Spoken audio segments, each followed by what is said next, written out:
तारों से आगे जहां और भी है, अभी इश्क के इम्तिहान और भी है, अभी इश्क के इम्तिहान और भी है। काबिल कदर साबिक वजीर जनाब अब्दुल गनी साहब मंच पर बैठे हुए और यहाँ के तमाम सीनियर नेशनल कॉन्फ्रेंस के leader, workers, presidents, vice presidents, block presidents,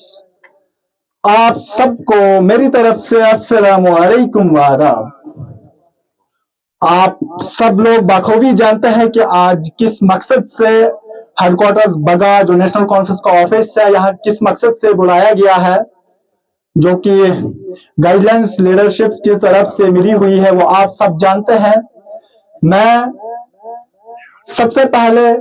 Malik साहब का और आप तमाम हजराती लोगों का जो है थोड़ा जो है वो मैं अपनी तंजीम के रिलेटेड बोलने का जो मौका मिला है, मैं एक बार आप सब हिस्ट्री को अगर पढ़ेंगे तो ब्रीफली जाके अगर आप पढ़ेंगे तो आपको पता चलेगा कि नेशनल कॉन्फ्रेंस जो एक तहरीक है वो आज तक हमारे बुजुर्गों ने उसको कैसे चलाया है। तो आज मेरे बोलने का मकसद जो यहाँ इसलिए मुझे पार्टी ने मौका दिया है कि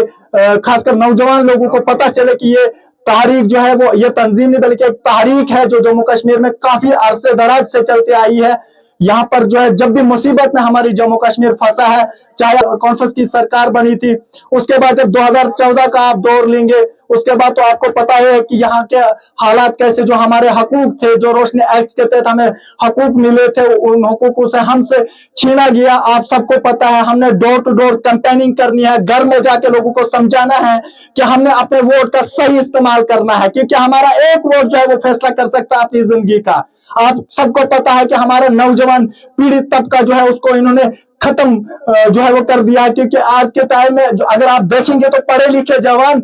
शायद काफी डिग्री होल्डर्स बच्चे हैं जो दर बदर की ठोकरें खा रहे हैं। उनमें से मैं भी एक ना चीज हूं जिसने 3 या 4 डिग्रियां करके यहाँ दर बदर की ठोकरें खा रहा है। मैं मजबूरन इस टाइम आगे तंजीम के साथ काम कर रहा हूँ, क्योंकि इलाके में जब मैं देखता हूं तो रोना आता है, क्योंकि हमारे इलाके में जो अभी तक जो है वो नजरअंदाज किया गया। आपको पता है कि 10 साल से हमारे एमपी जो है भारतीय जनता पार्टी से थे और 10 साल में हमें एक काम बताए वो हमारे इलाके में किए हुए हैं। जो हमारे साबिक वजीर अब्दुल गनी मलिक साहब थे, 2014 से पहले हमारी रोड पगियाला थी वो उसी जगह पर स्टॉप हुई है, हमारी रोड बदर थी वो उसी जगह पर है, जो मोमन कोट सिंगली कोट का एरिया है वो उसी जगह पर काम रुके हुए। उससे पहले जो हमारा डिग्री कॉलेज हाई सेकेंडरीज या बैंक थे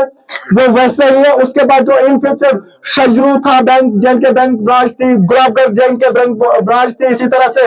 चिसाना सुंगड़ी के अंदर एक और बैंक ब्रांच थी, उन बैंक ब्रांच को कहीं दबा लिया गया है। ये छोटे मोटे काम थे एमपीज के, इन लोगों ने हमें सिर्फ धोखा किया, वोट तो हमसे ले लिया लेकिन दोबारा इन लोगों ने हमें नजर तक नहीं मारी है। लिहाजा आज वक्त आ गया है कि जो इंडियन अलायंस का अकॉर्ड हुआ है उसमें हमारे रामन बल्ला जी है, जो